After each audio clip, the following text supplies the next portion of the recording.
ਸਿਮਰਨ ਧਾਲੀਵਾਲ ਦੀ ਪੁਸਤਕ ਉਸ ਪਲ ਦੀ 6ਵੀਂ ਕਹਾਣੀ ਹੈ ਜਿਨ੍ਹਾਂ ਦਾ ਕੋਈ ਘਰ ਨਹੀਂ ਹੁੰਦਾ।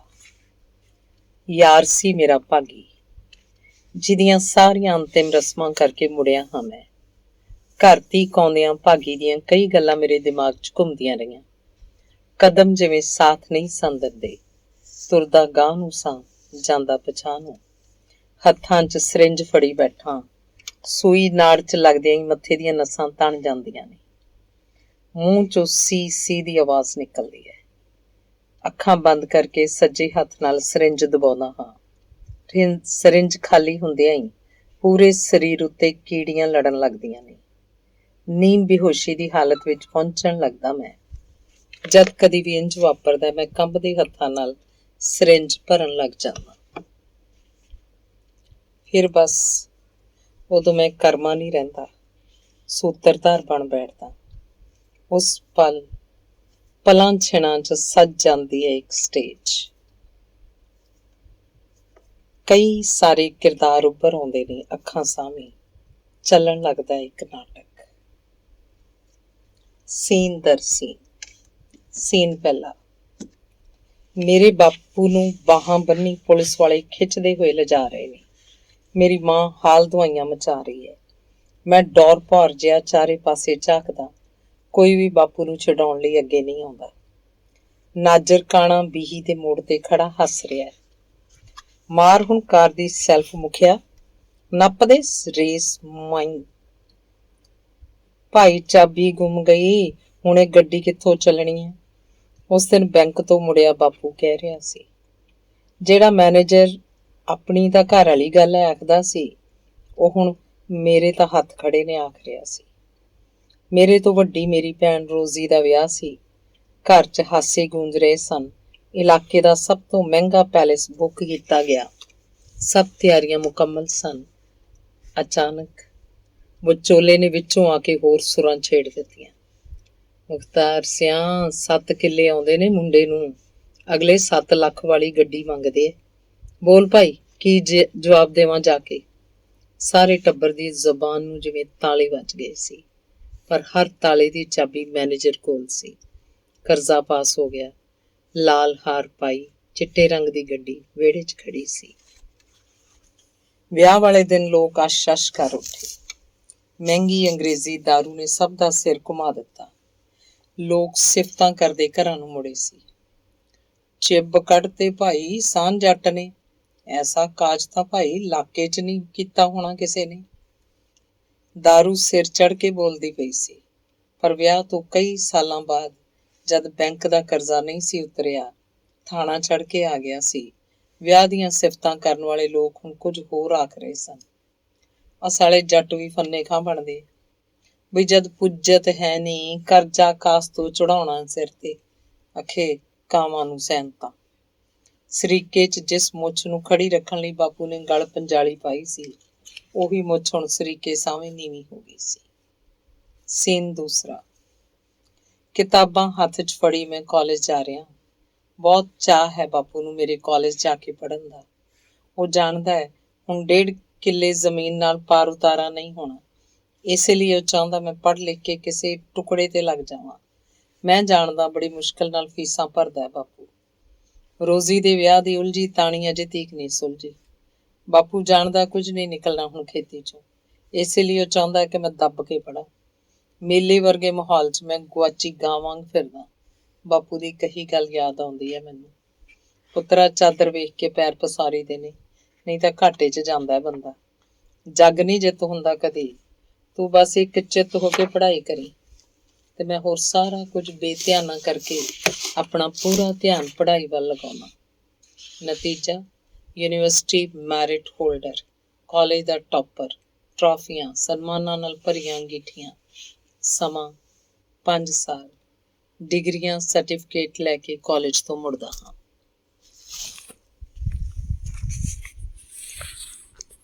ਆੜਤੀਏ ਦੇ ਪੈਸੇ ਹਰ ਸਾਲ ਟੁੱਟਦੇ ਰਹੇ ਨੇ, ਤਾਂ ਹੀ ਮੇਰੀਆਂ ਫੀਸਾਂ ਤਰਦੀਆਂ ਰਹੀਆਂ ਨੇ। ਪਰ ਇਹ ਡਿਗਰੀਆਂ ਤਾਂ ਬਸ ਕਾਗਜ਼ ਦੇ ਟੁਕੜੇ ਹੀ ਨੇ, ਕੁਝ ਨਹੀਂ ਬਦਲਿਆ। ਮੇਰੀ ਪੜ੍ਹ ਲਿਖ ਜਾਣ ਨਾਲ ਬਸ ਵਧਿਆ ਤਾਂ ਬਾਪੂ ਦੇ ਸਿਰ ਕਰਜ਼ਾ। ਅੱਜ ਕੱਲ੍ਹ ਮੈਨੂੰ ਵਿਹਲਾ ਫਿਰਦਾ ਵੇਖ ਕੇ ਖਿਜਣ ਲੱਗਦਾ ਬਾਪੂ। ਤੇ ਬਾਪੂ ਨਾਲੋਂ ਵੱਧ ਮੈਂ ਖਿਜਿਆ ਹੋਇਆ। ਮੈਨੂੰ ਲੱਗਦਾ ਜਿਵੇਂ ਮੈਂ ਪਾਗਲ ਹੋਈ ਜਾ ਰਿਹਾ ਹੋਵਾਂ। ਇਹ ਜੋਗੀ ਐਸਾ ਕਰਮਿਆ, ਚੰਗੇ ਭਲੇ ਬੰਦੇ ਨੂੰ ਪਾਗਲ ਕਰਨ ਵਾਲਾ। ਉੱਧਰ ਵੇਖ, ਉਹ ਮੇਰਾ ਗੋਗੀ ਥਾਣੇਦਾਰ ਬਣ ਕੇ ਤੁਰਿਆ ਆਉਂਦਾ ਤੇ ਪਾਗਲ ਲੋਕ ਪਤਾ ਕੀ ਕਹਿੰਦੇ? ਕਹਿੰਦੇ ਗੋਗੀ ਮਰ ਗਿਆ। ਦੱਸ ਕੀ ਕਰੇਗਾ ਤੂੰ ਇਹਨਾਂ ਪਾਗਲਾਂ ਦਾ? ਤਾਏ ਬਸੰਤੇ ਸਿੰਘ ਦੀ ਗੱਲ ਸੁਣ ਕੇ ਮੇਰੀਆਂ ਅੱਖਾਂ 'ਚ ਅੱਥਰੂ ਵਗ ਤੁਰਦੇ ਨੇ। ਉਹ ਦੂਜੇ ਚੌਥੇ ਬੀਹੀ ਦੇ ਮੋੜ ਤੇ ਖੜਾ ਮਿਲਦਾ ਮੈਨੂੰ। ਹੋਰ ਕੋਈ ਗੱਲ ਨਹੀਂ ਸੁਣਦਾ ਉਹਦੀ।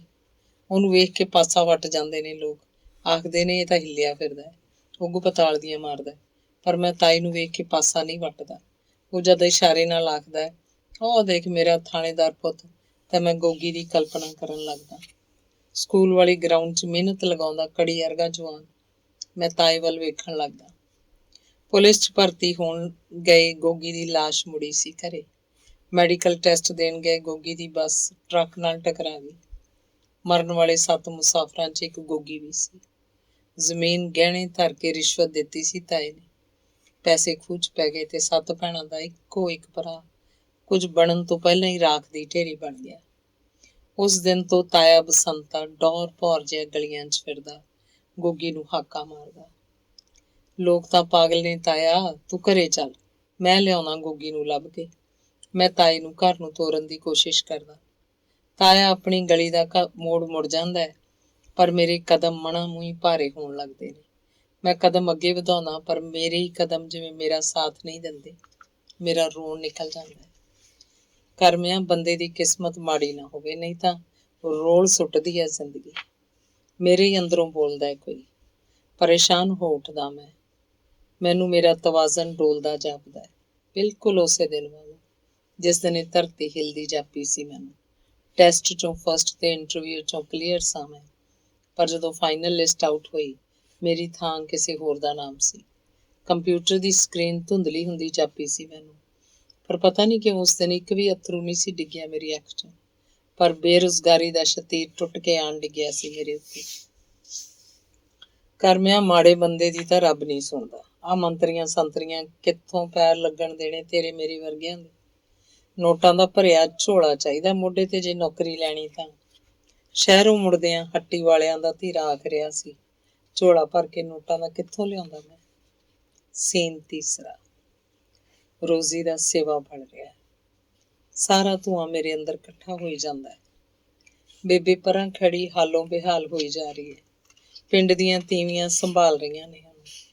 ਬਾਪੂ ਦੀਆਂ ਅੱਖਾਂ 'ਚੋਂ ਕਿਰਦੇ ਅੱਥਰੂ ਉਹਦੀ ਦਾੜੀ 'ਚ ਕਿਧਰੇ ਗੁਆਚ ਰਹੇ ਨੇ।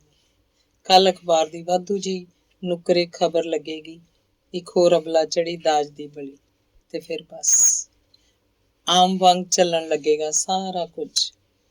ਰੋਜ਼ੀ ਦੇ ਸਹੁਰਿਆਂ ਨੂੰ ਲੱਗਦਾ ਸੀ ਆਪਣਾ ਇੱਕੋ ਇੱਕ ਪੁੱਤ ਉਹਨਾਂ ਭੁੱਖ ਨੰਗਾਂ ਦੇ ਵਿਆਹ ਲਿਆ।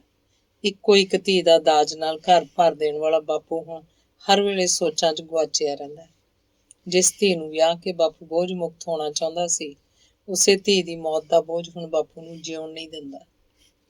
ਘਰ ਵਿੱਚੋਂ ਖੁਸ਼ੀਆਂ ਜਿਵੇਂ ਕਿਤੇ ਦੂਰ ਉਡਾਰੀ ਭਰ ਗਈਆਂ ਹੋਣ। ਨਾ ਕਦੀ ਚੱਜ ਨਾਲ ਕੁਝ ਰਿੱਝਦਾ ਬਣਦਾ ਹੈ, ਨਾ ਕਦੀ ਕੋਈ ਚੱਜ ਨਾਲ ਖਾਂਦਾ ਹੈ। ਮੈਨੂੰ ਰੋਜ਼ੀ ਦੀਆਂ ਗੱਲਾਂ ਯਾਦ ਆਉਂਦੀਆਂ ਨੇ। ਉਹ ਵੱਡੀ ਨੌਕਰੀ ਤੇ ਲੱਗਿਆ ਵੇਖਣਾ ਚਾਹੁੰਦੀ ਸੀ ਮੈਨੂੰ, ਪਰ ਉਹਨੇ ਉਹ ਦਿਨ ਨਹੀਂ ਉਡੀਕਿਆ। ਉਹਦੀ ਤਸਵੀਰ ਬਾਰ-ਬਾਰ ਮੇਰੇ ਦਿਮਾਗ 'ਚ ਉੱਭਰਨ ਲੱਗਦੀ ਹੈ। ਰੋਜ਼ੀ ਦੀ ਗੱਲ ਤੁਰਦੀਆਂ ਬੇਬੇ ਦੀਆਂ ਅੱਖਾਂ 'ਚ ਅੱਥਰੂ ਵਗਣ ਲੱਗਦੇ ਨੇ। ਸੀਨ ਚੌਥਾ। ਬੱਸ 'ਚ ਬੈਠਾ ਸੋਚਾਂ 'ਚ ਗੁਆਚਿਆ ਪਿਆ ਹਾਂ। ਬੱਸ ਦੀ ਗਤੀ ਨਾਲੋਂ ਤੇਜ਼ ਮੇਰੇ ਮਨ ਦੀ ਗਤੀ ਹੈ। ਪਲਾਂ ਛਿਣਾਂ 'ਚ ਮੈਂ ਅੱਜ ਕੱਲ੍ਹ ਤੇ ਭਲਕ ਦੀਆਂ ਸੀਮਾਵਾਂ ਪਾਰ ਕਰ ਜਾਂਦਾ। ਵਰਤਮਾਨ।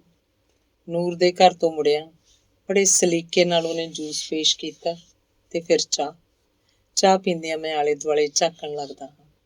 ਇਸ ਮਹਿੰਗੇ ਸ਼ਹਿਰ ਦੇ ਮਹਿੰਗੇ ਇਲਾਕੇ 'ਚ 2 ਮੰਜ਼ਿਲੇ ਸਾਲੀਸ਼ਾਨ ਘਰ 'ਚ ਨੂਰ ਵਸਦੀ ਹੈ ਆਪਣੇ ਪਤੀ ਨਾਲ। ਅਚਾਨਕ ਉਹਨੇ ਉਹ ਗੱਲਾਂ ਛੇੜ ਲਈਆਂ ਜੋ ਮੇਰੇ ਅੰਦਰ ਚੀਸ ਪੈਦਾ ਕਰਦੀਆਂ ਨੇ। ਤੈਨੂੰ ਨੌਕਰੀ ਮਿਲ ਜਾਂਦੀ ਤਾਂ ਚੰਗਾ ਹੁੰਦਾ ਕਰਮ। ਘਰ ਦੀ ਸੁਣੀ ਜਾਂਦੀ। ਮਾੜੇ ਘਰਾਂ ਦੀ ਹਾਲਤ ਸਮਝਦੀ ਹਾਂ ਮੈਂ। ਸਿਸਟਮ ਹੀ ਗੰਦਾ ਸਾਡਾ। ਮੰਮੀ ਕਿਵੇਂ ਹੁਣ ਤੇਰੇ? ਕੀ ਹਾਲ ਉਹਨਾਂ ਦੇ ਗੋਡਿਆਂ ਦਾ? ਠੰਡ 'ਚ ਤਾਂ ਬਹੁਤ ਦੁਖਦੇ ਹੋਣੇ ਆ। ਮੈਨੂੰ ਯਾਦ ਆਇਆ ਮੇਰਾ ਹਰ ਦੁੱਖ ਵੰਡਾਉਣ ਦੀ ਗੱਲ ਕੀਤੀ ਸੀ ਉਹਨੇ ਕਦੇ। ਬੇਬੇ ਦੇ ਦੁੱਖ ਦੇ ਗੋਡਿਆਂ ਦੇ ਆਪਰੇਸ਼ਨ ਲਈ ਰਲ ਮਿਲ ਕੇ ਪੈਸੇ ਇਕੱਠੇ ਕਰਨ ਦੀਆਂ ਵਿਉਂਤਾਂ 20 ਵਾਰ ਬੁਣੀਆਂ ਸਨ ਉਹਨੇ। ਬਸ ਟਾਈਮ ਪਾਸ ਕਰੀ ਜਾਂਦੇ ਨੇ। ਮੈਂ ਆਖਿਆ, ਪਰ ਮੇਰਾ ਧਿਆਨ ਉਖੜਿਆ ਹੋਇਆ ਸੀ। ਮੈਂ ਚਾਹ ਦਾ ਕੱਪ ਖਾਲੀ ਕਰ ਮੇਜ਼ 'ਤੇ ਰੱਖਦਾ। ਗੁਰਦੁਆਰੇ ਦਾ ਸਪੀਕਰ ਅਜੇ ਵੀ ਵੱਜਦਾ ਹੈ ਜਾਂ ਨਹੀਂ? ਮੇਰੀਆਂ ਅੱਖਾਂ ਅੱਗੇ ਨਿੰਮੇ ਦਾ PCO ਆ ਗਿਆ। ਮੈਂ ਤੇ ਨੂਰ ਨਿੰਮੇ ਦੇ PCO ਵਾਲੇ ਨੰਬਰ 'ਤੇ ਗੱਲ ਕਰਿਆ ਕਰਦੇ ਸੀ। ਨਿੰਮੇ ਦੀ ਦੁਕਾਨ ਨੇੜੇ ਦੇ ਗੁਰਦੁਆਰੇ ਦਾ ਸਪੀਕਰ ਉੱਚੀ ਆਵਾਜ਼ 'ਚ ਵੱਜਦਾ ਰਹਿੰਦਾ। ਅਸੀਂ ਉੱਚੀ ਉੱਚੀ ਬੋਲ ਕੇ ਇੱਕ ਦੂਜੇ ਨੂੰ ਆਪਣੀ ਗੱਲ ਸੁਣਾਉਂਦੇ। ਮੈਨੂੰ ਭਾਈ ਉੱਤੇ ਅੰਤਾਂ ਦਾ ਗੁੱਸਾ ਆਉਂਦਾ, ਜੋ ਬਿਨ ਟਾਟੀਮਾ ਸਪੀਕਰ ਲਾਈ ਰੱਖਦਾ। ਪਰ ਹੁਣ ਨਾ ਤਾਂ ਉੱਥੇ ਨਿੰਮੇ ਦਾ PCO ਹੈ ਤੇ ਨਾ ਕਦੀ ਨੂਰ ਦਾ ਫੋਨ ਆਇਆ। ਤੇ ਗੁਰਦੁਆਰੇ ਦਾ ਉੱਚੀ ਵੱਜਦਾ ਸਪੀਕਰ ਮੈਨੂੰ ਹੁਣ ਕਦੀ ਮਹਿਸੂਸ ਨਹੀਂ ਹੋਇਆ। ਨੂਰ ਆਪਣੇ ਮਹਿੰਗੇ ਮੋਬਾਈਲ ਉੱਪਰ ਉਂਗਲਾਂ ਘੁਮਾ ਰਹੀ ਹੈ। ਮੇਰੀ ਕੁਲੀਗ ਨੇ ਡਿਪਾਰਟਮੈਂਟ ਦੀ ਕੋਈ ਲੈਟਰ WhatsApp ਕੀਤੀ ਸੀ। ਨੂਰ ਦੱਸਦੀ ਹੈ, ਕਰ ਮਾਂ, ਕੁਝ ਬੈੱਡ ਸ਼ੀਟਸ ਆਨਲਾਈਨ ਆਰਡਰ ਕਰ ਰਹੀ ਹਾਂ, ਕਲਰ ਸਿਲੈਕਸ਼ਨ 'ਚ ਹੈਲਪ ਤਾਂ ਕਰ। ਨੂਰ ਮੋਬਾਈਲ ਦੀ ਸਕਰੀਨ ਮੇਰੇ ਵੱਲ ਕਰਦੀ ਹੈ। ਮੈਨੂੰ ਰੰਗਾਂ ਦੀ ਬਹੁਤੀ ਸਮਝ ਨਹੀਂ ਹੈ ਨੂਰ। ਮੈਂ ਬੇਰੰਗ ਜਿਹਾ ਮੁਸਕਰਾਉਂਦਾ। ਨੂਰ ਪੂਰੀ ਦੁਨੀਆ ਮੁੱਠੀ 'ਚ ਕਰੀ ਬੈਠੀ ਹੈ, ਪਰ ਮੈਨੂੰ ਲੱਗਿਆ ਜਿਵੇਂ ਉਹ ਮੈਥੋਂ ਕੋਹਾਂ ਦੂਰ ਬੈਠੀ ਹੋਵੇ। WhatsApp 'ਤੇ ਸੰਦੇਸ਼ ਭੇਜਣ ਵਾਲੀ ਨੂਰ ਕਦੇ ਮੈਥੋਂ ਜ਼ਿੱਦ ਕਰਕੇ ਖੱਤ ਲਿਖਵਾਇਆ ਕਰਦੀ ਸੀ। ਮੇਰੇ ਜ਼ਿਹਨ 'ਚ ਹਰ ਖੱਤ ਦੀ ਇੱਕ ਇੱਕ ਸਤਰ ਅੱਜ ਵੀ ਜਿਉਂਦੀ ਸੀ। ਤੇ ਹੁਣ ਨੂਰ ਆਖਦੀ ਹੈ, ਮੇਰਾ WhatsApp ਬਿਨ ਗੁਜ਼ਾਰਾ ਨਹੀਂ ਹੁੰਦਾ। ਅੱਜ ਕੱਲ੍ਹ ਖੱਤ ਲਿਖ ਕੇ ਮੈਂ ਖੁਦ ਹੀ ਟੁਕੜੇ ਟੁਕੜੇ ਕਰ ਦਿੰਦਾ। ਹਰਫਾਂ ਦੀ ਕਦਰਦਾਨ ਨੂਰ ਹੁਣ ਲੰਬੇ ਖੱਤ ਪੜ੍ਹਨ ਦੀ ਆਦੀ ਨਹੀਂ ਰਹੀ। ਘਰ ਦੇਖੋਗੇ ਸਾਡਾ? ਨੂਰ ਪੁੱਛਦੀ ਹੈ। ਮੈਂ ਹਾਂ ਆਖ ਸੋਫੇ ਤੋਂ ਉੱਠ ਖੜਦਾ। ਉਹ ਬੋਲਦੀ ਜਾਂਦੀ ਹੈ, ਮੈਂ ਸੁਣਦਾ ਜਾਂਦਾ। ਇਹ ਸਾਡਾ ਬੈਡਰੂਮ। ਅੰਦਰ ਬੜ ਇਸ਼ਾਰਾ ਕਰਦੀ ਹੈ ਨੂਰ। ਖਿੜਕੀ ਰਾਹੀਂ ਸੂਰਜ ਦੀ ਮੱਧਮ ਜਿਹੀ ਰੋਸ਼ਨੀ ਅੰਦਰ ਦਾਖਲ ਹੋ ਰਹੀ ਹੈ। ਮੇਰਾ ਤਾਂ ਸੂਰਜ ਚੋਰੀ ਹੋ ਗਿਆ। ਸ਼ਿਵ ਦੀ ਕਵਿਤਾ ਮੇਰੇ ਜ਼ਿਹਨ 'ਚ ਘੁੰਮਣ ਲੱਗੀ। ਨੂਰ ਮੇਰੇ ਵੱਲ ਵੇਖਦੀ ਹੈ। ਸਾਡੀਆਂ ਨਜ਼ਰਾਂ ਮਿਲਦੀਆਂ ਨੇ। ਮੇਰੀਆਂ ਅੱਖਾਂ ਨਮ ਹੋ ਜਾਂਦੀਆਂ। ਸਾਡੇ ਦਰਮਿਆਨ ਚੁੱਪ ਹੈ। ਅਚਾਨਕ ਨੂਰ ਮੇਰੀਆਂ ਬਾਹਾਂ 'ਚ ਡਿੱਗ ਪਈ ਹੈ। ਕਿੰਨੀ ਦੇਰ ਤੀਕ ਅਸੀਂ ਇੱਕ ਦੂਜੇ ਨੂੰ ਗਲੇ ਲਗਾਈ ਖੜੇ ਰਹਿੰਦੇ ਹਾਂ। ਹਵਾ ਨਾਲ ਦਰਵਾਜ਼ਾ ਹਿਲਦਾ, ਸੁਰਤ ਟੁੱਟਦੀ ਹੈ। ਨੂਰ, ਅੱਜ ਦੀ ਰਾਤ ਮੈਨੂੰ ਆਪਣੇ ਕੋਲ ਰੱਖ ਲੈ। ਮੇਰੇ ਬੋਲਾਂ 'ਚ ਤਰਲਾ ਹੈ। ਇੰਜ ਕਿਵੇਂ ਹੋ ਸਕਦਾ ਕਰਮ? ਨੂਰ ਮੇਰੇ ਨਾਲੋਂ ਅਲੱਗ ਹੁੰਦੀ ਹੈ। ਮੈਂ ਬਿਨਾਂ ਕੁਝ ਬੋਲੇ ਕਮਰੇ 'ਚੋਂ ਬਾਹਰ ਆਉਂਦਾ। ਆ ਲੈ ਕਰਮ, 5000 ਨੇ, ਰੱਖ ਲੈ, ਤੇਰੇ ਕੰਮ ਆਉਣਗੇ। ਨੂਰ ਮੇਰੇ ਵੱਲ ਪੈਸੇ ਵਧਾਉਂਦੀ ਹੈ। ਮੈਂ ਪੈਸੇ ਫੜੇ ਬਿਨਾਂ ਆਖਦਾ, ਮੈਂ ਕਿਵੇਂ ਲੈ ਸਕਦਾ? ਇੰਜ ਤਾਂ ਕੀ ਫਰਕ ਪੈਂਦਾ ਕਰਮ? ਮੈਨੂੰ ਤਾਂ ਅਗਲੇ ਮਹੀਨੇ ਬਥੇਰੇ ਮਿਲ ਜਾਣੇ ਨੇ। ਤੂੰ ਦੱਸ ਕਿੰਨੇ ਪੈਸੇ ਚਾਹੀਦੇ ਤੈਨੂੰ? ਉਦਾਸ ਨਾ ਹੋਇਆ ਕਰ।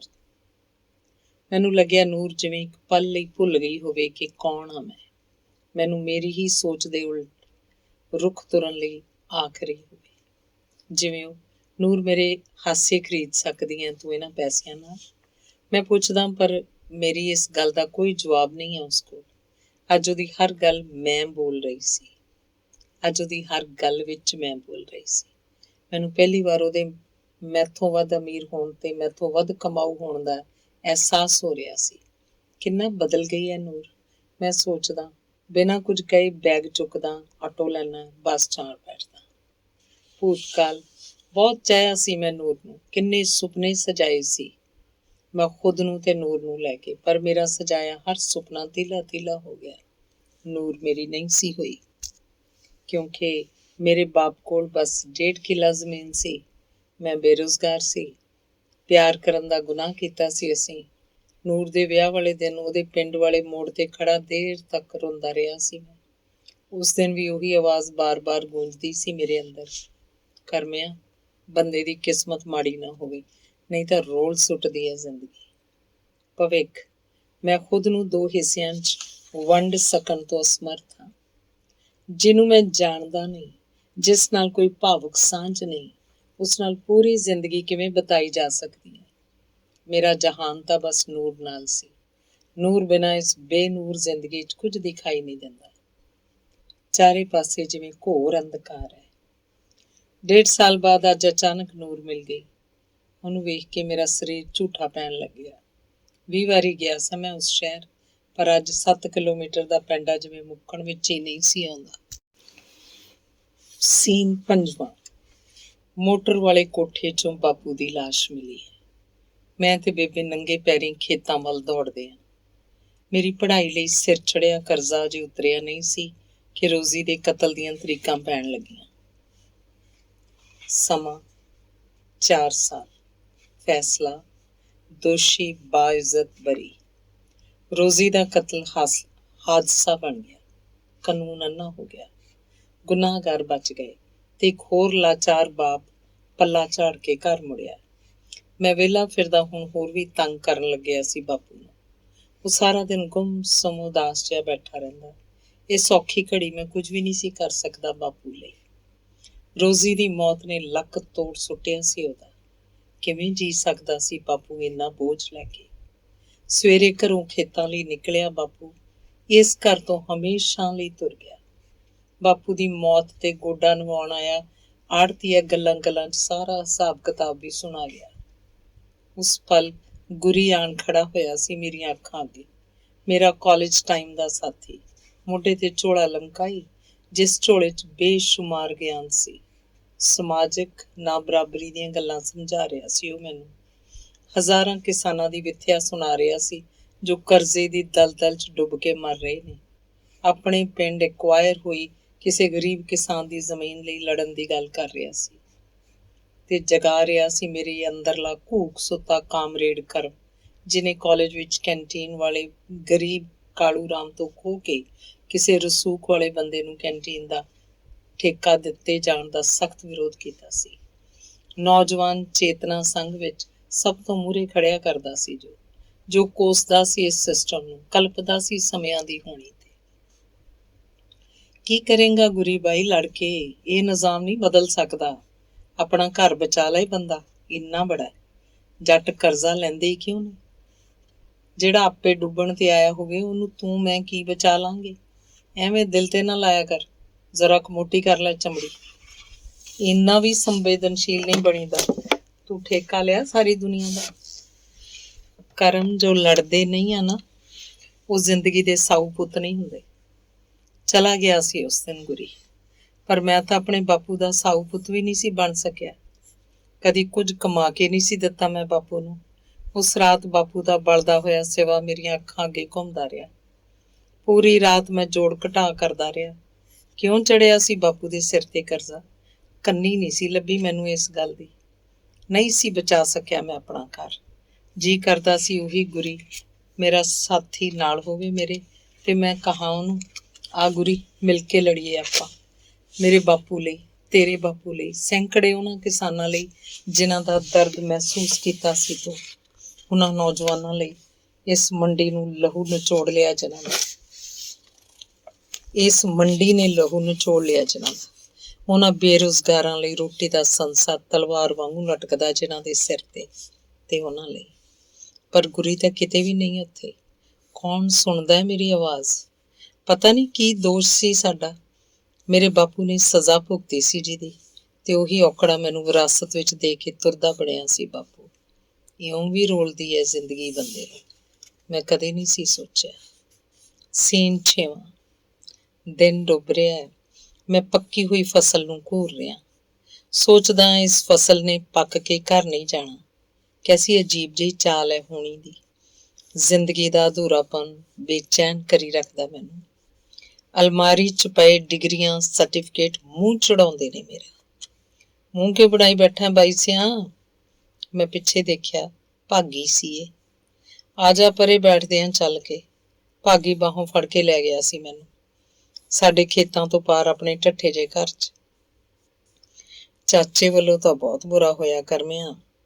ਭੀੜਾਂ ਤਾਂ ਬੰਦਿਆਂ ਤੇ ਪਿਆਈ ਕਰਦੀਆਂ, ਪਰ ਬੰਦੇ ਦਾ ਮੁੱਲ ਨਾ ਲੱਖੀ ਨਾ ਹਜ਼ਾਰੀ।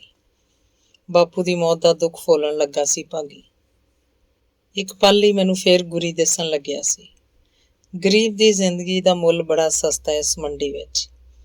ਮੈਂ ਸੋਚਾਂ 'ਚੋਂ ਬਾਹਰ ਆਇਆ। ਗੱਲ ਤਾਂ ਸ਼ਾਇਦ ਲਿਖਤਾਂ ਦੀ ਏ ਵੀਰ, ਕੀ ਕਰੀਏ? ਮੈਂ ਸਰਦ ਸਾਹ ਛੱਡਿਆ। ਉਹ ਮੇਰਾ ਸਹੁਰਾ ਨੀਲੀ ਛਤਰੀ ਵਾਲਾ ਵੀ ਨਿਆਂ ਨਹੀਂ ਕਰਦਾ। ਮੈਨੂੰ ਤਾਂ ਨਾ ਕਈ ਵਾਰ ਰੁਲੀਏ ਕਾਮਰੇਡ ਦੀ ਗੱਲ ਠੀਕ ਹੀ ਜਾਪਦੀ ਹੈ ਵੀ ਰੱਬ ਰੁੱਬ ਨਹੀਂ ਹੈਗਾ। ਐਵੇਂ ਤਾਂ ਨਿਆਂ ਨਾ ਕਰਿਓ, ਹੋਵੇ ਤਾਂ ਨਿਆਂ ਨਾ ਕਰਿਓ। ਗੱਲਾਂ ਕਰਦਿਆਂ ਭਾਗੀ ਨੇ ਦੇਸੀ ਦਾਰੂ ਲਿਆ ਧਰੀ ਸੀ ਸਰਾਣੇ। ਉਹਦੇ ਮੂੰਹ ਇਹੋ ਜਿਹੀਆਂ ਡੂੰਘੀਆਂ ਗੱਲਾਂ ਸੁਣ ਕੇ ਹੈਰਾਨ ਸਾਂ ਮੈਂ। 40 ਨੂੰ ਪਹੁੰਚਣ ਲੱਗਾ ਭਾਗੀ ਬੇਜ਼ਮੀਨਾ ਹੋਣ ਕਰਕੇ ਭਾਗੀ ਛੜਾ ਬਣ ਗਿਆ ਸੀ। ਚੱਲ ਮਨ ਠੀਕ ਕਰਦੇ ਆਂ ਤੇਰਾ। ਉਹਨੇ ਬੋਤਲ ਦਾ ਡੱਟ ਪੁੱਟ ਲਿਆ। ਮੈਂ ਤਾਂ ਕਦੇ ਪੀਤੀ ਨਹੀਂ। ਪਟੂਆ, ਇਹ ਕਿਹੜਾ ਜ਼ਹਿਰ ਹੈ, ਐਵੇਂ ਮਨ ਹੌਲਾ ਕਰਨਾ ਘੜੀ ਆਪਾਂ ਨੇ। ਮੇਰੇ ਰੋਕਦਿਆਂ ਭਾਗੀ ਨੇ ਪੈਗ ਪਾ ਦਿੱਤਾ। ਵੀਰ ਮੇਰਿਆ, ਮੈਂ ਸਮਝਦਾ ਸਾਰੀ ਗੱਲ। ਮੈਂ ਵੀ ਬਥੇਰੇ ਦੁੱਖ ਦੇਖੇ ਨੇ। ਆਪਾਂ ਤਾਂ ਹੁਣ ਦਿਲ ਕਰੜਾ ਕਰ ਲਿਆ। ਪਹਿਲੇ ਪੈਗ ਨਾਲ ਹੀ ਭਾਗੀ ਉਧੜਨ ਲੱਗਿਆ ਸੀ, ਪਰ ਕਿੰਨੀ ਸੱਚਾਈ ਸੀ ਉਹਦੀ ਹਰ ਗੱਲ 'ਚ। ਭਾਗੀ ਪੈਗ ਪਾਉਂਦਾ ਰਿਹਾ, ਮੈਂ ਪੀਂਦਾ ਰਿਹਾ। ਪਹਿਲੀ ਵਾਰ ਸ਼ਰਾਬ ਪੀਤੀ ਸੀ ਮੈਂ ਉਸ ਦਿਨ। ਉੱਪਰੋਂ ਥੱਲੇ ਪੀਤੇ 2-3 ਪੈਗਾਂ ਨੇ ਹਿਲਾ ਕੇ ਰੱਖ ਦਿੱਤਾ ਸੀ। ਲੜਖੜਾਉਂਦੇ ਕਦਮੀ ਘਰ ਪਹੁੰਚਿਆ ਸੀ ਮੈਂ। ਰਾਤ ਕਿੱਥੇ ਗੁਜ਼ਰ ਗਈ ਕੁਝ ਪਤਾ ਨਹੀਂ ਸੀ ਲੱਗਿਆ। ਉਸ ਰਾਤ ਬਾਪੂ ਤੇ ਰੋਜ਼ੀ ਦੀਆਂ ਸ਼ਕਲਾਂ ਬਾਰ-ਬਾਰ ਉੱਭਰਦੀਆਂ ਰਹੀਆਂ ਸਨ ਮੇਰੇ ਸੁਪਨਿਆਂ 'ਚ। ਬਾਪੂ ਆਖਦਾ, ਕਰਮਿਆਂ ਪੁੱਤ ਕਰਜ਼ਾ ਨਾ ਲਈ ਕਦੇ ਭੁੱਲ ਕੇ ਵੀ। ਜੋ ਕਾਂਗੂ ਖੂਨ ਪੀ ਜਾਂਦਾ ਹੈ ਤਾਂ ਬੰਦੇ ਦਾ, ਸਿਆਣਪ ਨਾਲ ਚੱਲੀ। ਰੋਜ਼ੀ ਪੁੱਛਦੀ, ਕਰਮਿਆਂ ਕਦ ਲੱਗਣਾ ਤੂੰ ਅਫਸਰ? ਮੈਂ ਸ਼ਹਿਰ ਜਾ ਕੇ ਸਭ ਤੋਂ ਮਹਿੰਗਾ ਸੂਟ ਲੈਣਾ, ਵੇਖੀ ਮੁੜ ਕੇ ਮੁੱਕਰ ਨਾ ਜਾਏ। ਮੇਰੇ ਕੋਲ ਦੋਨਾਂ ਲਈ ਕੋਈ ਜਵਾਬ ਨਹੀਂ ਹੁੰਦਾ। ਨਿੱਤ ਮੈਂ ਤੇ ਭਾਗੀ ਬੈਠੇ ਗਮ ਗਲਤ ਕਰਨ ਲੱਗਦੇ, ਪਰ ਗਮ ਦਾ ਬੋਝ ਪੈਰੋਂ ਪੈਰ ਵੱਧਦਾ ਤੁਰਿਆ ਜਾਂਦਾ। ਕਰਮਿਆਂ, ਕਹਾਣੀ ਸਾਰੀ ਕੁੜੀ ਦੇ ਵਿਆਹ ਮੌਕੇ ਉਲਝੀ। ਜੇ ਕਿਤੇ ਬਾਪੂ ਤੇਰਾ ਸ਼ਾਇਦ ਆਹ ਦਿਨ ਨਾ ਵੇਖਣੇ ਪੈਂਦੇ ਤੈਨੂੰ। ਭਾਗੀ ਗੱਲ ਛੇੜ ਕੇ ਬੈਠ ਗਿਆ। ਝਟਕੇ ਵਿੱਚ ਹੀ ਮੇਰਾ ਸਾਰਾ ਨਸ਼ਾ ਉਤਰ ਗਿਆ। ਭਾਗੀ ਦੇ ਬੋਲ ਵਰਮੇ ਵਾਂਗ ਮੇਰੇ ਸੀਨੇ 'ਚ ਛੇਕ ਕਰ ਗਏ, ਜਿਵੇਂ ਬੇਬੇ ਦੇ ਸੀਨੇ ਸ਼ਰੀਕਾਂ ਦੀਆਂ ਗੱਲਾਂ ਕਰਦੀਆਂ ਨੇ। ਸ਼ਰੀਕ ਆਖਦੇ ਨੇ, ਮੁਖਤਾਰ ਸਿਉਂ ਦੀ ਤਾਂ ਕੁੱਲ ਦਾ ਹੀ ਨਾਸ਼ ਹੋ ਗਿਆ ਸਮਝੋ। ਕਰਮੇ ਨੂੰ ਧੀ ਦੇਣ ਨਾਲੋਂ ਤਾਂ ਅਗਲਾ ਖੂਹ 'ਚ ਧੱਕਾ ਦੇ ਦੇ। ਬੇਬੇ ਗਲੀ ਗੁਆਂਢ ਦੀਆਂ ਕੁੜੀਆਂ ਬੁੜੀਆਂ ਦੀਆਂ ਲੇਲੜੀਆਂ ਕੱਢਦੀ, ਕੁੜੇ ਕੋਈ ਮੇਰੇ ਕਰਮੇ ਨੂੰ ਸਾਕ ਕਰਾਓ ਨਹੀਂ। ਜਿੱਦਾਂ ਅਫਸਰ ਲੱਗ ਗਿਆ ਮੇਰਾ ਪੁੱਤ, ਫੇਰ ਦੇਖਿਓ ਮੈਂ ਸੋਨੇ ਦੀ ਮੁੰਦਰੀ ਪਾਊਂ ਵਿਚੋਲਣ ਨੂੰ। ਤਾਈ ਬਹੁਤੀਆਂ ਛਾਲਾਂ ਨਾ ਮਾਰ, ਕਰਜ਼ਾ ਚੁੱਕ ਕੇ ਮੁੰਦੀ ਪਾਈ ਤਾਂ ਕੀ ਪਾਈ, ਕੋਈ ਜਾਣੀ ਚੋਟ ਕਰਦੀ। ਬੇਬੇ ਸ਼ਰੀਕੇ ਦੇ ਬੋਲ ਸੁਣ ਘਰ ਮੁੜ ਆਉਂਦੀ, ਰੱਬ ਅੱਗੇ ਅਰਜ਼ੋਈਆਂ ਕਰਦੀ, ਆਖਦੀ ਸੱਚੇ ਪਾਤਸ਼ਾਹ ਸਿੱਧੀਆਂ ਪਾਈ। ਪਰ ਬੇਬੇ ਦੀਆਂ ਮੰਨਤਾਂ ਪ੍ਰਵਾਨ ਨਾ ਚੜੀਆਂ। ਉਹਦੀਆਂ ਸਜਾਈਆਂ ਸਭੇ ਸਦਰਾਂ ਉਸੇ ਦੇ ਨਾਲ ਹੀ ਤੁਰ ਗਈਆਂ। ਓਏ ਕਰਮਿਆਂ, ਉਹ ਵੀਰ ਚਾਚੀ ਵੀ ਉਹੀ ਤੁਰ ਗਈ ਓਏ। ਆਪਣੇ ਪਤਾ ਨਹੀਂ ਕਿਹੜੇ ਭੁੰਨ ਕੇ ਬੀਜੇ ਹੋਏ ਨੇ। ਬੇਬੇ ਦੀ ਅੰਤਮ ਕਿਰਿਆ ਕਰਕੇ ਮੈਂ ਤੇ ਭਾਗੀ ਦੇਰ ਰਾਤ ਤੱਕ ਬੈਠੇ ਦਾਰੂ ਪੀਂਦੇ ਰਹੇ ਤੇ ਆਪਣੇ ਦੁੱਖ ਅਥਰੂਆਂ 'ਚ ਰੋੜਦੇ ਰਹੇ। 2 ਵੇਲੇ ਢਿੱਡ ਨੂੰ ਝੁਲਕਾ ਦੇਣ ਲਈ ਮੈਂ ਚੁੱਲ੍ਹੇ 'ਚ ਫੂਕਾਂ ਮਾਰਦਾ ਰਹਿੰਦਾ। ਆਟਾ ਗੁੰਨਦਾ ਤਾਂ ਪਰਾਤ 'ਚ ਪਾਇਆ ਬਹੁਤਾ ਪਾਣੀ ਚਾਰੇ ਪਾਸੇ ਭੱਜਾ ਫਿਰਦਾ। ਲੇਵੀ ਵਰਗੇ ਆਟੇ ਦੀ ਰੋਟੀ ਨਾ ਪੱਕਦੀ। ਕਰਮਿਆਂ, ਛੜਿਆਂ ਦੀ ਅੱਗ ਨਹੀਂ ਮੱਚਦੀ ਹੁੰਦੀ। ਉਹ ਬੋਲੀ ਆਪਣੇ ਵਰਗੇ ਕਿਸੇ ਛੜੇ ਨਹੀਂ ਬਣਾਈ ਹੋਣੀ। ਭਾਗੀ ਲੋਕ ਬੋਲੀਆਂ ਦੇ ਅਰਥ ਸਮਝਾਉਣ ਲੱਗਦਾ। ਚੁੱਲ੍ਹੇ 'ਚ ਤਾਂ ਅੱਗ ਨਾ ਬਲਦੀ, ਪਰ ਮੇਰੇ ਅੰਦਰ ਬਹੁਤ ਕੁਝ ਧੁਖਣ ਲੱਗਦਾ। ਸੀਨ 7ਵਾਂ। ਇਹ ਕੌਣ ਹੈ ਭਾਗੀ? ਸਭਾ 'ਚ ਬੈਠੀ ਤੀਵੀਂ ਵੱਲ ਵੇਖ ਕੇ ਮੈਂ ਦੱਬੇ ਸੁਰ 'ਚ ਪੁੱਛਿਆ, ਸਾਲਿਆ ਤੀਵੀਂ ਆ, ਤੈਨੂੰ ਕੀ ਦਿਸਦਾ? ਮਾਈਆਂ ਅੱਖਾਂ ਕਿ ਨਹੀਂ? ਮਤਲਬ ਇਹ ਇੱਥੇ ਸਵਾਲੀਆ ਨਿਸ਼ਾਨ ਲਟਕ ਰਿਹਾ ਸੀ ਮੇਰੇ ਚਿਹਰੇ ਤੇ। ਉਹ ਜ਼ਿੰਦਗੀ ਦਾ ਸਵਾਦ ਚੱਖ ਲੈ ਪਟੂਆ, ਭਾਗੀ ਨੇ ਅੱਖ ਦੱਬ ਕੇ ਆਖਿਆ। ਮੈਂ ਉਸ ਕਾਲੀ ਜਿਹੀ ਔਰਤ ਨਾਲ ਭੁੱਖਿਆਂ ਵਾਂਗ ਘੁਲਦਾ ਰਿਹਾ। ਪਤਾ ਨਹੀਂ ਕਿਸ ਯੁੱਗ ਦੀ ਭੁੱਖ ਜਾਗ ਪਈ ਸੀ ਮੇਰੇ ਅੰਦਰ। ਰਾਤ ਦੇ ਪਿਛਲੇ ਪਹਿਰ ਉਹਦੀ ਮੁੱਠੀ 'ਚ ਪੈਸੇ ਤੁੰਨ ਕੇ ਭਾਗੀ ਉਹਨੂੰ ਬੀਹੀ ਦਾ ਮੋੜ ਪਾਰ ਕਰਾ ਆਇਆ ਸੀ। ਕੌਣ ਸੀ ਇਹ ਭਾਗੀ? ਮੈਂ ਫੇਰ ਪੁੱਛਿਆ। ਔਰਤ ਸੀ ਬਸ, ਪਰ ਤੈਨੂੰ ਕਿਵੇਂ ਜਾਣਦੀ ਹੈ? ਪਤਾ ਵੀ ਤਾਂ ਲੱਗੇ। ਕਰਮਿਆਂ, ਇਹਦਾ ਤੇ ਸਾਡਾ ਲੋੜ ਦਾ ਰਿਸ਼ਤਾ ਹੈ ਬਸ। ਅਸੀਂ ਉਹਨੂੰ ਪੈਸੇ ਦਿੱਤੇ, ਉਹਨੇ ਸਾਨੂੰ। ਉਹ ਔਰਤ ਹੁਣ ਅਕਸਰ ਆਉਣ ਲੱਗੀ ਸੀ। ਆਪਣਾ ਇਹੀ ਸੰਸਾਰ ਹੈ ਕਰਮਿਆਂ, ਹੋਰ ਆਪਣੀ ਕਿਹੜਾ ਚੂੜੇ ਵਾਲੀ ਬੈਠੀ ਘਰੇ। ਭਾਗੀ ਸੀਤ ਸਾਹ ਛੱਡਦਾ। ਕਾਮ ਸਿਰ ਨੂੰ ਚੜ ਜਾਏ ਤਾਂ ਬੰਦਾ ਪਾਗਲ ਹੋ ਜਾਂਦਾ ਕਰਮਿਆਂ। ਹਥੇਲੀ ਤੇ ਜਰਦਾ ਮਲਦਾ ਹੋਇਆ ਭਾਗੀ ਦੱਸਣ ਲੱਗਾ। ਮੈਂ ਜਰਦੇ ਦੀ ਚੂੰਡੀ ਬੁੱਲਾਂ 'ਚ ਤੁੰਨੀ।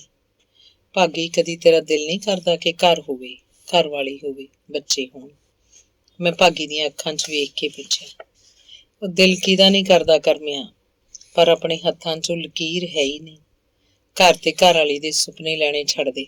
ਆਪਾਂ ਤਾਂ ਉਹ ਆ ਵੀਰ ਜਿਨ੍ਹਾਂ ਦਾ ਕੋਈ ਘਰ ਨਹੀਂ ਹੁੰਦਾ। ਪਹਿਲਾ ਗੇਅਰ ਪਾ ਕੇ ਤੋਰੀ ਚੱਲ ਗੱਡੀ। ਪਰ ਗੱਡੀ ਤਾਂ ਨਹੀਂ ਸੀ ਚੱਲਦੀ ਪਈ।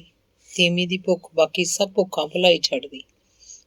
ਲੋਕ ਮੂੰਹ ਜੋੜੀ ਸਾਡੀਆਂ ਗੱਲਾਂ ਕਰਦੇ। ਮੈਂ ਭਾਗੀ ਵੱਲ ਹੁੰਦਾ ਜਾਂ ਭਾਗੀ ਮੇਰੇ ਵੱਲ। ਕਰਮਿਆ, ਮੇਰਾ ਉਸ ਘਰ 'ਚ ਜਾਣ ਨੂੰ ਜੀਅ ਨਹੀਂ ਕਰਦਾ। ਸੱਚੀ ਦੱਸਾਂ, ਮੈਨੂੰ ਇਕੱਲੇ ਨੂੰ ਤਾਂ ਡਰ ਆਉਂਦਾ। ਉੱਥੇ ਭੂਤ ਵਸਦੇ ਨੇ ਕਰਮਿਆ, ਭੂਤ। ਨਸ਼ੇ ਦੀ ਹਾਲਤ 'ਚ ਭਾਗੀ ਬਿਨਾਂ ਸਿਰ ਪੈਰ ਦੀਆਂ ਮਾਰਨ ਲੱਗਦਾ। ਕਿਸੇ ਦੇ ਕਦਮਾਂ ਦੀ ਆਹਟ ਮੇਰੇ ਵੀ ਕੰਨਾਂ 'ਚ ਗੂੰਜਣ ਲੱਗਦੀ। ਹਨੇਰੇ 'ਚ ਨੂਰ ਦਾ ਅਕਸ ਉੱਭਰਨ ਲੱਗਦਾ। ਸੀਨ 8ਵਾਂ। ਬਾਕੀ ਬਚੀ ਹੋਈ ਜ਼ਮੀਨ ਦਾ ਅੰਗੂਠਾ ਨੱਪ ਕੇ ਮੁੜੇ ਸਾਂ ਅਸੀਂ। ਘਰੇ ਆ ਕੇ ਭਾਗੀ ਦੇਰ ਤੱਕ ਰੋਂਦਾ ਰਿਹਾ। ਭਾਗੀ ਨੂੰ ਰੋਂਦਾ ਦੇਖ ਮੇਰਾ ਵੀ ਰੋਣ ਨਿਕਲ ਗਿਆ। ਇੱਕ ਦੂਜੇ ਨੂੰ ਗਲੇ ਲਾਈ ਅਸੀਂ ਦੇਰ ਤੱਕ ਰੋਂਦੇ ਰਹੇ। ਜਦੋਂ ਅੱਖਾਂ 'ਚੋਂ ਅੱਥਰੂ ਸੁੱਕ ਗਏ ਅਸੀਂ ਪੀਣ ਬੈਠ ਗਏ। ਜ਼ਮੀਨ ਨੇ ਵਫਾ ਨਹੀਂ ਕੀਤੀ ਕਰਮਿਆ ਆਪਣੇ ਨਾਲ। ਜ਼ਮੀਨ ਘੱਟ ਹੋਣ ਕਰਕੇ ਮੇਰੇ ਬਾਪੂ ਨੂੰ ਰਿਸ਼ਤਾ ਨਹੀਂ ਸੀ ਚੜਿਆ। ਉਹ ਪੈਸੇ ਦੇ ਕੇ ਲਿਆਇਆ ਸੀ ਮੇਰੀ ਮਾਂ। ਨਿੱਕੇ ਹੁੰਦਿਆਂ ਛੇੜਦੇ ਹੁੰਦੇ ਸੀ ਲੋਕ ਮੈਨੂੰ, ਪਰ ਮੈਨੂੰ ਤਾਂ ਮੁੱਲ ਦੀ ਤੀਵੀਂ ਵੀ ਨਹੀਂ ਜੁੜੀ ਬਾਈ। ਮੇਰਾ ਤਾਂ ਘਰ ਹੀ ਖਿੰਡ ਗਿਆ। ਮੈਨੂੰ ਕੀ ਪਤਾ ਕਰਮਿਆ ਘਰ ਕੀ ਹੁੰਦਾ ਹੈ, ਕਬੀਲਦਾਰੀ ਕੀ ਸ਼ੈ ਹੁੰਦੀ ਹੈ। ਭਾਗੀ ਦਾ ਗਲਾ ਬੈਠਣ ਲੱਗਿਆ ਸੀ। ਮੈਂ ਚਾਰੇ ਪਾਸੇ ਝਾਤ ਮਾਰੀ। ਮੈਨੂੰ ਵੀ ਸਾਰਾ ਘਰ ਖਿੰਡਿਆ ਹੋਇਆ ਲੱਗਿਆ। ਕਦੇ ਇਸ ਘਰ ਦੀਆਂ ਕੰਧਾਂ ਤੇ ਉਲੀਕੇ ਮੋਰ ਘੁੱਗੀਆਂ ਉੱਡੂ ਉੱਡੂ ਕਰਦੇ ਸਨ, ਪਰ ਹੁਣ ਨਾ ਘਰ ਸੀ ਨਾ ਕੋਈ ਆਪਣਾ। ਮਾਂ ਬਾਪ ਤੇ ਭੈਣ ਗੁਆ ਕੇ ਖਾਲੀ ਹੋਇਆ ਫਿਰਦਾ ਸਾਂ ਮੈਂ। ਇੱਕ ਸੀ ਤਾਂ ਭਾਗੀ, ਉਹੀ ਯਾਰ ਬਣ ਜਾਂਦਾ, ਉਹੀ ਭਰਾ। ਕਦੇ ਉਹੀ ਸਿਆਣਿਆਂ ਵਾਂਗ ਮੱਤਾਂ ਦੇਣ ਲੱਗਦਾ, ਕਦੇ ਨਿਆਣਿਆਂ ਵਾਂਗ ਕਰਨ ਲੱਗਦਾ। ਪਰ ਜਿਸ ਦਿਨ ਭਾਗੀ ਵੀ ਤੁਰ ਗਿਆ ਉਸ ਦਿਨ ਪੂਰੀ ਤਰ੍ਹਾਂ ਕੰਗਾਲ ਹੋ ਗਿਆ ਸੀ ਮੈਂ। ਸਰਪੰਚਾਂ ਦੇ ਖੇਤ, ਬਿਜਲੀ ਦੀ ਪਤਾ ਨਹੀਂ ਕਿਹੜੀ ਪੁੱਠੀ ਸਿੱਧੀ ਤਾਰ ਜੋੜ ਬੈਠਾ ਸੀ ਭਾਗੀ ਕਿ ਉਹਦੇ ਸਾਹਾਂ ਦੀ ਡੋਰ ਟੁੱਟ ਗਈ। ਬਿਜਲੀ ਦੇ ਇੱਕੋ ਝਟਕੇ ਨੇ ਧੂੰਆਂ ਕੱਢਤਾ ਸੀ ਉਹਦੇ ਕੰਨਾਂ ਵਿੱਚ ਦੀ। ਮੈਂ ਸਰਪੰਚਾਂ ਦੇ ਖੇਤਾਂ ਵੱਲ ਨੂੰ ਸ਼ੂਟ ਵੱਟ ਲਈ। ਸਾਹਮਣੇ ਭਾਗੀ ਪਿਆ ਸੀ ਧੁਆਂਖਿਆ ਹੋਇਆ। ਆਪਣੀ ਹੱਡੀ ਬੜੀ ਚੀੜੀ ਹੈ ਕਰਮਿਆ। ਅਜੇ ਨਾ ਮਰੇ ਆਪਾਂ, ਉਂਝ ਵੀ ਆਪਾਂ ਵੇਖਿਆ ਵੀ ਕੀ ਹੈ। ਪਰ ਆਪਣੀ ਬੋਲ ਝੂਠੇ ਕਰ ਗਿਆ ਸੀ ਉਹ। 2 ਘੜੀਆਂ ਵੀ ਨਹੀਂ ਸੀ ਲੱਗੀਆਂ ਉਹਦੇ ਪ੍ਰਾਣ ਨਿਕਲਦਿਆਂ ਨੂੰ। ਉਹਦੀ ਦੇਹੀ ਨੂੰ ਫੂਕ ਸ਼ਮਸ਼ਾਨ ਭੂਮੀ ਤੋਂ ਘਰ ਤੀਕ ਆਉਂਦਿਆਂ ਹਫ ਗਿਆ ਸੀ ਮੈਂ। ਦਿਮਾਗ 'ਚ ਕੁਝ ਰੀਂਗ ਰਿਹਾ। ਭਾਗੀ ਦਿਸ ਰਿਹਾ ਮੈਨੂੰ ਸਾਹਮਣੇ ਖੜਾ, ਗੁਲਾਬੀ ਪੱਗ ਬੰਨੀ। ਆਜਾ ਕਰਮਿਆ ਭੰਗੜੇ ਪਾਈਏ। ਵੀਰ ਤੇਰਾ ਘੋੜੀ ਚੜਨ ਲੱਗਿਆ। ਮੇਰਾ ਬਰਾਤੀ ਵੀ ਤੂੰ ਤੇ ਸਰਬਾਲਾ ਵੀ ਤੂੰ। ਸੁੱਟ ਮੁੱਠ ਭਰ ਕੇ ਰੁਪਈਆਂ ਦੀ। ਘੋੜੀ ਚੜਿਆ ਭਾਗੀ ਮੈਨੂੰ ਹਾਕ ਮਾਰਦਾ। ਮੈਂ ਪੈਸਿਆਂ ਵਾਲੀ ਗੁੱਥਲੀ 'ਚ ਹੱਥ ਮਾਰਦਾ, ਪਰ ਗੁੱਥਲੀ ਤਾਂ ਪਾਟੀ ਪਈ ਹੈ। ਇਹਦੇ 'ਚ ਤਾਂ ਖੋਟੀ ਦੁਆਨੀ ਵੀ ਹੈ ਨਹੀਂ ਭਾਗੀ। ਮੈਂ ਗੁੱਥਲੀ ਹਵਾ 'ਚ ਲਹਿਰਾਉਂਦਾ, ਘੋੜੀ ਸਪਾਟ ਦੌੜਨ ਲੱਗਦੀ। ਭਾਗੀ ਧੜਮ ਕਰਦਾ ਡਿੱਗਦਾ, ਉਹਦੀ ਪੱਗ ਲੈ ਕੇ ਦੂਰ ਜਾ ਡਿੱਗਦੀ। ਭਾਗੀ ਘੋੜੀ ਮਗਰ ਦੌੜਨ ਲੱਗਦਾ, ਮੈਂ ਭਾਗੀ ਮਗਰ ਵਾਹੋਦਾ ਹੀ। ਅੱਗੇ ਜਾ ਕੇ ਇੱਕ ਖਲਾ ਉਸਰ ਆਉਂਦਾ। ਲੈ ਕਰਮਿਆ, ਤੂੰ ਬਣ ਜਾ ਲਾੜਾ। ਉਹ ਵੇਖ ਨੂਰ ਉਡੀਕਦੀ ਤੈਨੂੰ। ਪੱਗ ਚੁੱਕ ਭਾਗੀ, ਮੇਰੇ ਸਿਰ ਤੇ ਆ ਰੱਖਦਾ। ਪਰ ਨੂਰ ਤਾਂ ਰੋ ਰਹੀ ਹੈ, ਚਿੱਟੇ ਕੱਪੜੇ ਪਾਈ, ਮੇਰੀ ਲਾਸ਼ ਤੇ ਦੋਥੜਾ ਮਾਰਦੀ। ਇਹ ਕੀ ਮੈਂ ਮਰ ਗਿਆ? ਮੈਨੂੰ ਕੁਛ ਨਹੀਂ ਸਮਝ ਆਉਂਦਾ। ਹੱਥ ਤੇ ਚੁੰਡੀ ਵੱਢ ਕੇ ਆਪਣੇ ਜਿਉਂਦੇ ਹੋਣ ਦੀ ਪੁਸ਼ਟੀ ਕਰਦਾ। ਖਿਆਲਾਂ ਦੀ ਲੜੀ ਟੁੱਟ ਰਹੀ ਹੈ। ਚੱਲਦਾ ਹੋਇਆ ਨਾਟਕ ਰੁਕਣ ਲੱਗਦਾ। ਅੱਖਾਂ ਬੰਦ ਹੋ ਰਹੀਆਂ ਨੇ। ਸਾਰਾ ਕੁਝ ਘੁੰਮਦਾ ਹੋਇਆ ਜਾਪ ਰਿਹਾ ਮੈਨੂੰ। ਕਈ ਚਿਹਰੇ ਅੱਖਾਂ ਸਾਹਮਣੇ ਉੱਭਰਨ ਲੱਗੇ ਨੇ। ਦੇਖਦੇ ਦੇਖਦੇ ਸਾਰੀਆਂ ਸ਼ਕਲਾਂ ਹਨੇਰੇ 'ਚ ਮਿਲ ਜਾਂਦੀਆਂ। ਮੈਂ ਹਨੇਰੇ 'ਚ ਗੁਆਚੇ ਅਕਸ ਪਹਿਚਾਨਣ ਦੀ ਕੋਸ਼ਿਸ਼ ਕਰ ਰਿਹਾ, ਪਰ ਕੁਝ ਸਾਫ਼ ਨਹੀਂ ਦਿਸਦਾ। ਧੰਨਵਾਦ।